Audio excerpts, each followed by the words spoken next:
melihatnya topiknya sebetulnya kurang pas dalam arti pro dan cons.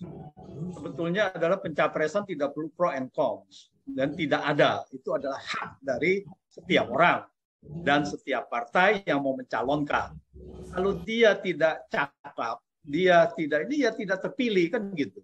Tapi hak suatu partai politik, karena kita di sini adalah partai politik yang mencalonkan, ya siap saja bahwa mereka sudah menilai dan mereka menilai bahwa yang bersangkutan adalah sudah cukup cakap gitu. Kalau kita bicara tadi kapabilitas dan sebagainya. Nah, di alam demokrasi ini ya yang dijamin konstitusi bahwa kita tinggal melihat aja bahwa bagaimana kontestasi ke depannya gitu. Apakah memang Anies Baswedan seperti yang diharapkan oleh para pendukungnya, yaitu partai politik pendukungnya, apakah dia bisa melewati kandidat-kandidat yang lain atau calon-calon presiden yang lainnya. Jadi sebetulnya ini adalah peristiwa normal saja. Setiap 5 tahun ini pasti mesti ada yang dicapreskan. Jadi kalau capres ini adalah biayanya murah, mungkin saya juga mau mendaftarkan diri sebagai capres. Mantap. Kita dukung, Prof.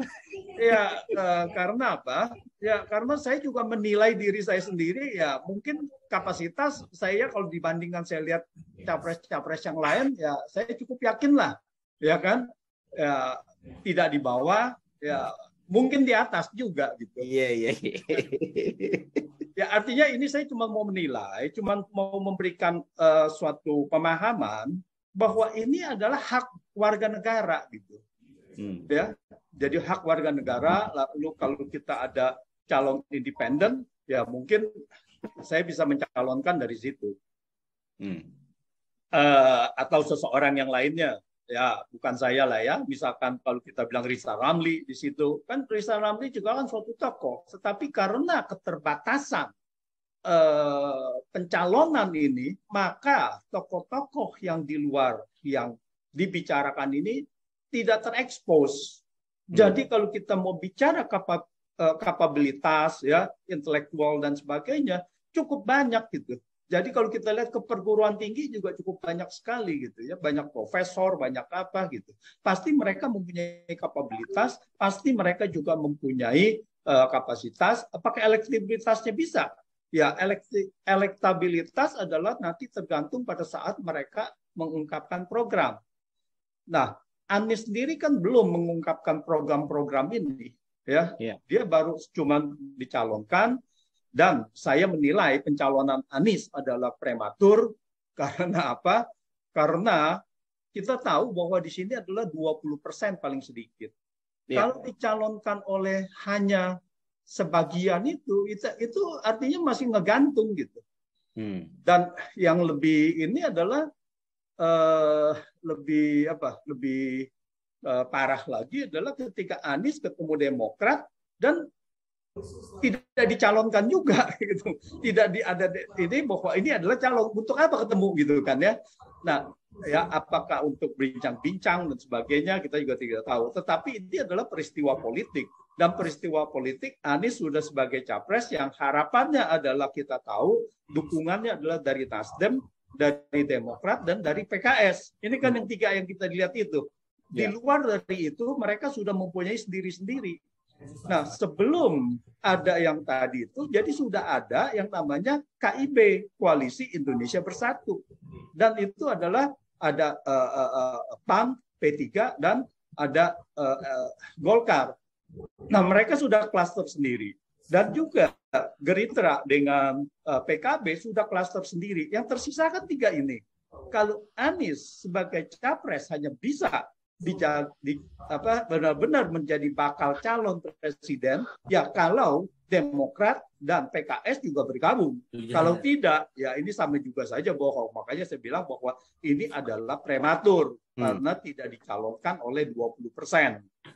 Nah, dan bahkan dengan belumnya dicalonkan menjadi 20 oleh partai politik 20% ini, Anies sudah menjadi bulan-bulanan gitu kan, karena dia prematur, dia satu yang itu, padahal Prabowo juga sudah mengatakan dia bersedia untuk dicalonkan sebagai presiden sewaktu Caimin juga datang di tempat deklarasi itu bahwa Gerindra mencalonkan Prabowo gitu. Nah, jadi kalau kita lihat Anies malah dengan pencapresan prematur ini malah menjadi bulan-bulanan gitu. Ya, bulan-bulanan dalam arti ya belum lama ini ada peristiwa-peristiwa apakah hukum atau politik ya oleh KPK. Nah, itu juga menjadi tanda tanya gitu. Jadi ini adalah sudah target-target. Lalu kemudian banyak sekali lah yang kita lihat bahwa keluar yang negatif-negatif. Kalau kita lihat black campaign, ya ini belum campaign ya. Jadi narasi-narasi yang menyudutkan juga sudah keluar. Nah, ini adalah, tapi kalau Anies benar-benar ya. Nah, kalau Anies benar-benar bisa menjadi calon, lalu bisa melewati fase ini, wah berarti dia sudah lebih kuat dari capres-capres yang lain. Tapi kita pun lihat bahwa Ganjar juga sudah disebut mungkin dari setahun yang lalu ya, bahwa sebelum jauh Anies, Ganjar sudah dibilang bahwa ada calon presiden. Kita nggak tahu dari mana, tetapi sudah ada frame pencitraan atau mungkin kurang tepat kalau kita katakan pencitraan atau narasi ke situ. Bahkan, nah ini ada Emmanuel ya, Bung Noel, selamat datang, selamat sore. Nah, itu juga kan. Sore, Bang. Nah, suaranya belum kedengeran ya? Iya, belum kedengeran, Bung Noel. Nah, jadi kalau kita lihat juga di situ sudah ada, bahkan sudah ada relawannya, sudah ada apa itu ya namanya? Nah, cek sound dulu Bang Noel nih. Bang Noel. Halo. Ya, bagus, sudah kedengeran suaranya. Siap. Kedengeran ya. Enggak? Udah kedengeran. Tinggal gambarnya belum? Silakan lanjut, Prof. Ya. Jadi kalau kita lihat adalah sudah lebih dulu gitu. Bahkan kita tahu Erlangga, Erick Thohir itu sudah lebih dulu mendeklarasikan dirinya meskipun tidak langsung, tapi kita lihat beberapa selebaran ada atau baliho-baliho yang menunjukkan bahwa Erlangga 2024 atau Erick Thohir 2024. Ya itu biasa-biasa saja gitu. Nah kemudian saya melihatnya ada satu fenomena lagi yang menurut saya di sini adalah iklim dari politik kita ini sangat tidak dewasa.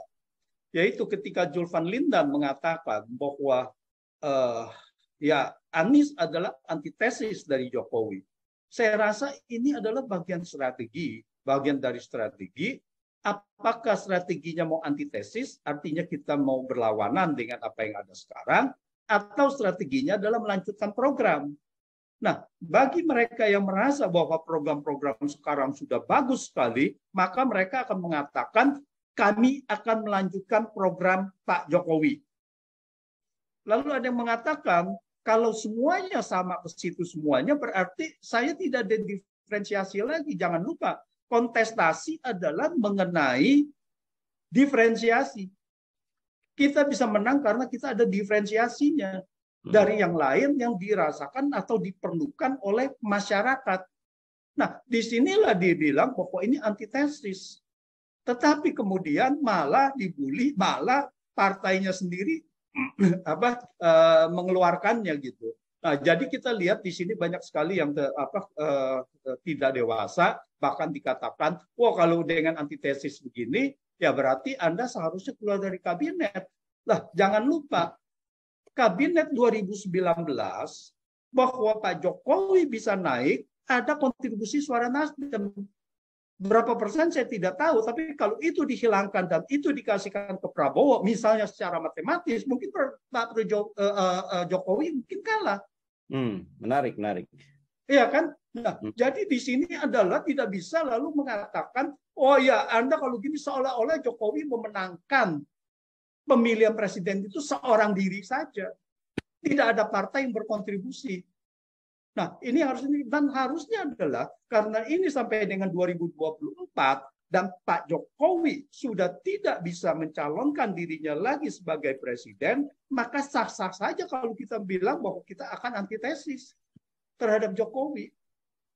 Itu adalah pilihan. Kalau pilihannya adalah masyarakat tidak berkenan, maka dia akan kalah dalam pilpres itu. Tetapi ini adalah kita lihat kebijakan-kebijakan atau tindakan-tindakan tirani ini yang berjalan gitu. Jadi begitu tidak sesuai semuanya dibantah, dihabisi gitu, dibantai gitu. Nah, ini yang sebetulnya tidak boleh terjadi. Kalau kita lihat di Belanda itu ada namanya Geert Wilders. Nggak apa-apa, dia bisa mencalonkan diri. Dia kanan sekali, bisa mencalonkan diri. Bahkan dia punya ini adalah politik identitas, sangat kanan. Ya, tapi akhirnya tidak terpilih. Tapi pada saat itu kalau rakyat memilih, ya berarti memang rakyat pada saat itu menginginkan seperti itu. Ya kita harus menghormati suara rakyat. Ini kan kita bicara suara rakyat yang memilih. Kita tidak bisa menyetir suara rakyat itu dengan yang kita sudah memberikan payungnya dulu. Ini Anda harus memilih, kita sudah pilih, kita sudah salurkan di dalam satu terowongan, ini Anda harus memilih seperti ini. Yang rakyat mestinya tidak berkenan, tetapi tidak ada pilihan lain. Karena harus mencoblos. Marine Le Pen, ya pada saat itu juga di Prancis. Itu semuanya adalah mereka diberikan, ini adalah demokrasi yang benar-benar sudah matang. Nah, di Indonesia saya lihat begitu ada pencapresan Anies, itu saya lihat sangat tidak matang gitu. Jadi seolah-olah ada kepanikan, ada ini yang pokoknya kita harus sejalan dengan apa yang kita inginkan. Kita ini adalah rezim dan mungkin oligarki. Jadi inilah yang menjadi permasalahan kita. Saya rasa demikian pembukaan dari saya, Mas Nur Hidayat. Terima kasih. Baik, terima kasih Prof. Antoni. Selamat datang buat teman-teman yang hadir yang lain. Ada Dr. Mulyadi di sini sudah hadir, ada Pak Subroto dan sebagainya ini. Pak Antoni, kalau boleh mendalami sedikit Pak, ini yang terjadi di Nasdem dengan senior kita juga ya Pak ya, Bang Zulfan itu, di mana beliau itu dinyatakan tidak aktif lagi di Nasdem. Ini apa artinya ini? Apa Nasdem ini sudah sepertinya harus satu suara begitu ya, dengan suara ketua umum ya mungkin, atau yang disampaikan oleh Pak Antoni tadi ya sebenarnya nggak ada masalah mengatakan bahwa Pak Anies ini adalah antitesis dari Jokowi kan?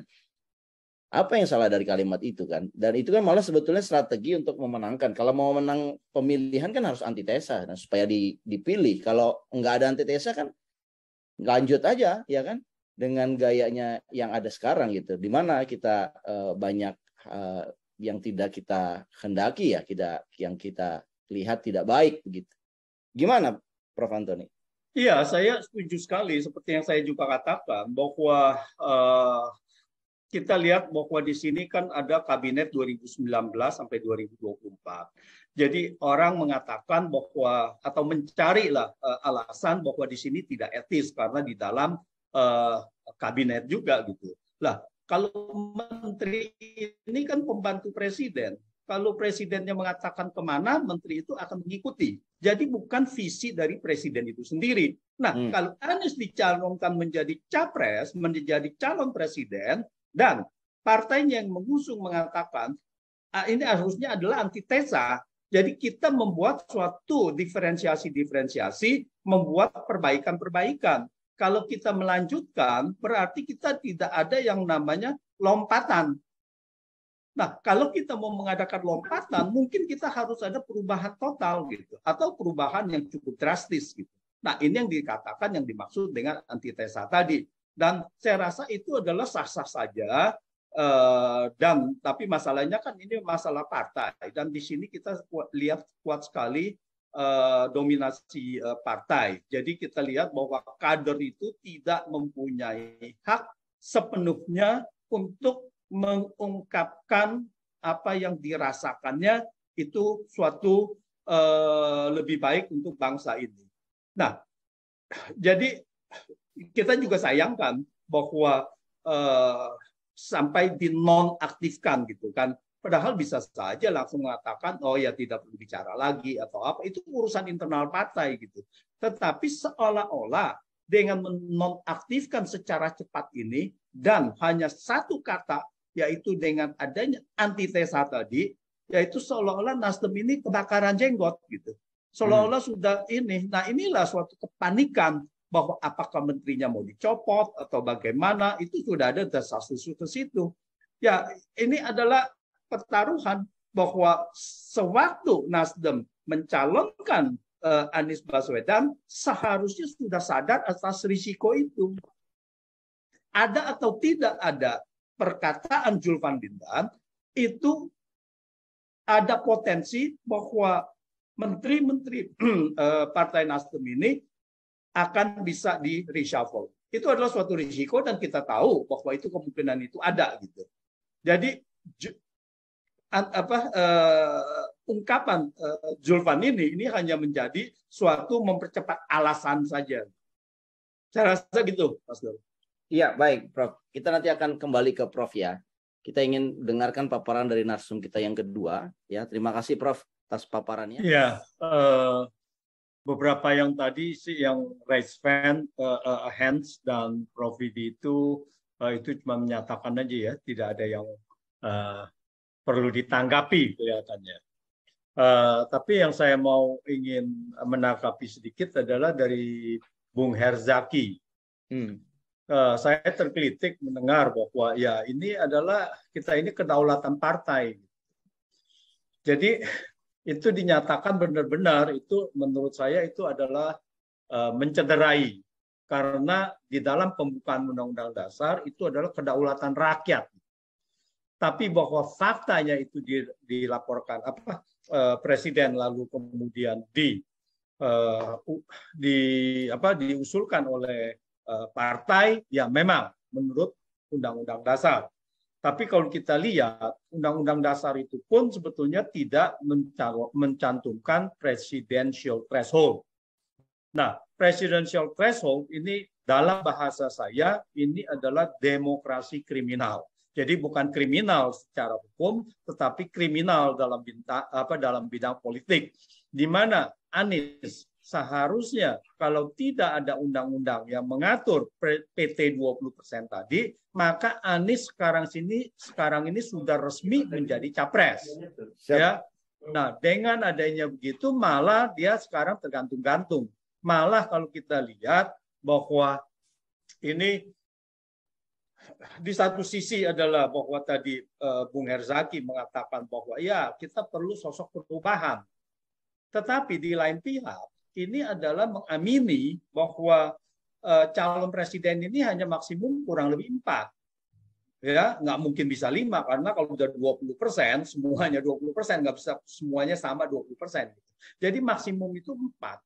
Nah, tadi sudah dibilang bahwa oleh Bung Noel bahwa ya ada Anies, ada Ridwan Kamil, ada Kofifa, itu yang di dalam ada Prabowo, ada Puan, ada Ganjar, itu yang di dalam ini. Itu aja sudah banyak gitu. Dan belum yang di luar gitu. Yang tadi ada tokoh-tokoh juga ya, misalkan tadi ada Riza Ramli dan sebagainya gitu. Jadi kalau kita ada banyak partai yang bisa mengusulkan, maka mereka bisa dicalonkan. Dan ini yang saya bilang bahwa ini adalah suatu penyanderaan juga dari undang-undang yang menurut saya ini adalah jelas melanggar dari Undang-Undang Dasar. Tapi kita tahu bahwa berapa kali digugat kepada MK dan MK itu tidak mengabulkan. Dan kita tahu bahwa MK ini adalah juga ya saya sering menulis MK ini adalah penjaga tirani gitu kan, bukan penjaga konstitusi lagi gitu. Jadi jelas bahwa apapun yang diitukan ke MK ini sudah melanggar juga konstitusi. Mana ada konstitusi itu adalah bersyarat, inkonstitusional bersyarat gitu. MK tidak berwenang. MK adalah berwenang hanya memberikan interpretasi apakah undang-undang melanggar atau tidak. MK bukan pembuat undang-undang. Jadi dia memberikan satu bahwa ini adalah inkonstitusional bersyarat, lalu seolah-olah dia membuat undang-undang gitu. Nah, ini yang menurut saya adalah dia sendiri sudah tidak ada ininya, sudah cacat secara konstitusi gitu dengan dia mengatakan begitu. Nah, itu yang satu, ya. Dan kedua adalah bahwa ya dengan begini kita lihat bahwa ini banyak sekali politiknya lah ya untuk itu.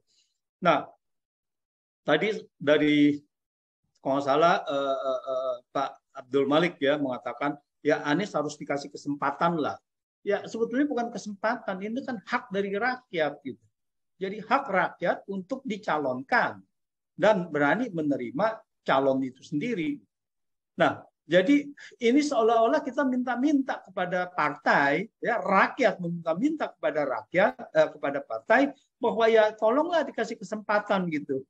Nah, pola ini yang harus benar-benar dirubah. Jadi kalau kita mau ada perubahan, ya kembali kepada Bung Herzaki, ini yang harus dirubah. Ini adalah sumber dari segala permasalahan yang kita ada sekarang ini. Ya, sumber dari itu ya karena terkumpul ya hanya oligarki yang bisa untuk menguasai inilah gitu. Jadi saya rasa begitu, Bung Ahmad. Iya, makasih Prof. Ya, jadi kalau kita harapannya sih bahwa pencapresan ini setiap 5 tahun ini adalah fenomena biasa. Ya harus bilang ini adalah peristiwa normal dan bahwa setiap mereka yang dicapreskan itu mempunyai visi misi yaitu mereka punya sendiri. Janganlah bahwa dibilang capres nanti pilihan saya atau begini harus melanjutkan ini program-program.